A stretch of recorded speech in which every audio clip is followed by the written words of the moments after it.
Welcome back to Bay Sunday. When children with developmental disabilities grow up, they deserve to lead full and independent adult lives. There's a nonprofit group in the South Bay helping them do just that, creating homes and changing lives. It's called Life Services Alternatives, and here to tell us more about it is the Executive Director, Dana Hooper. Dana, welcome to Bay Sunday. Well, thanks. Thanks for having me, Kenny. Absolutely. Good to have you. Good to have you here this morning. Just tell us a little bit about what the mission is for your nonprofit. Well, first and foremost, we believe these individuals have not only a right, but should have an opportunity to live life as independently as possible in the community. And so our mission is to create the homes and the programs to support them and to allow them to fulfill their dreams. Right. And this community is growing. You have, I believe, 11? Yes, we currently have 11 five-bedroom homes. All in the South Bay? All in the South Bay, yep. And we're working on our 12th. In fact, we recently purchased our 12th home. Mm-hmm. Thanks to all of the support from the community, we raised enough money to purchase a $1.2 million home. Mm-hmm. And you have a personal connection to this cause. Tell us about that. Yeah, my oldest son, Brent, was born with developmental delays, and I,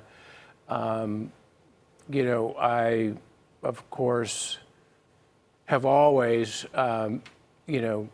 cared for and felt that it was important that he have all the opportunities that he could possibly have to grow and to mature and to be as independent as possible. Mm-hmm. And that drew me in through volunteer activities, whether it was Special Olympics or getting involved in his school and his school programs, special ed program, and then finally becoming a board member on nonprofits that were involved in supporting him.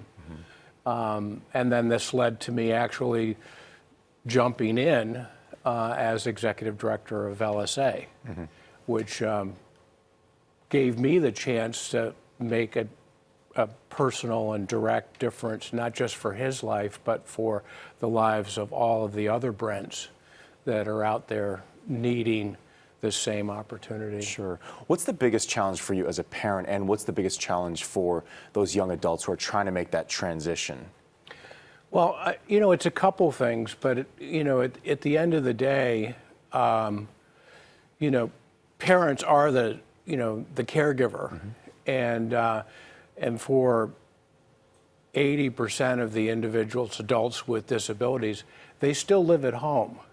And the challenge for those parents is, as they age, to find a suitable place for their child to live.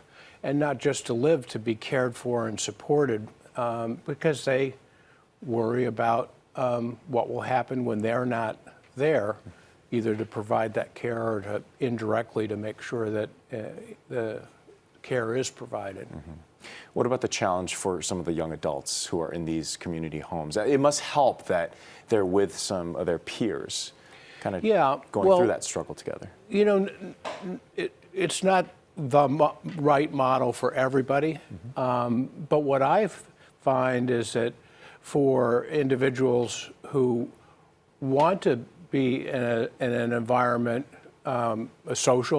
are very social, want to be in an environment, they get a chance to live with others, mm-hmm. And they benefit, they grow, they develop relationships, they get opportunities that maybe they didn't even get living at home with mom and dad. Right.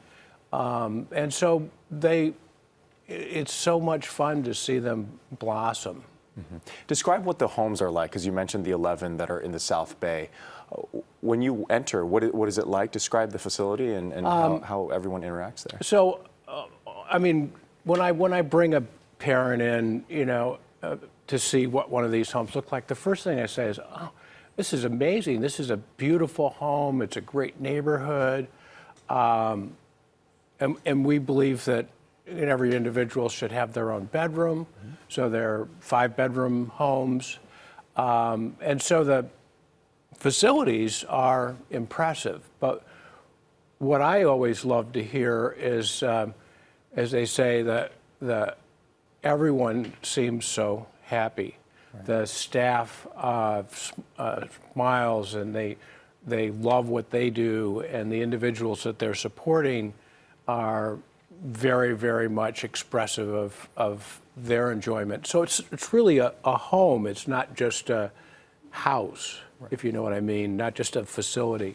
But yeah, so that's what we like to do, is to provide that opportunity to be in a home and to grow with a family. Right. And do the adults, are they cooking for themselves, or do they get help?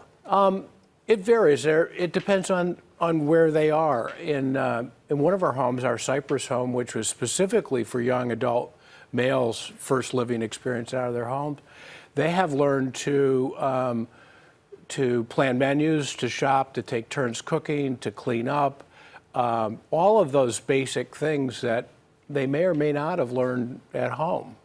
Right. Sometimes moms,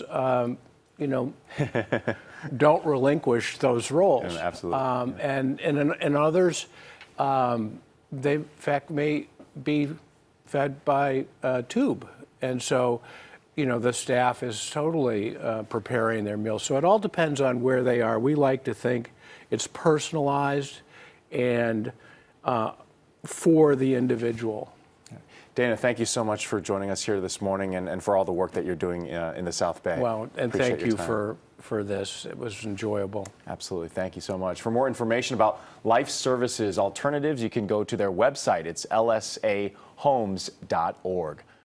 When Bay Sunday returns, world-renowned choreographer Kyle Abraham premieres his latest work, Dearest Home.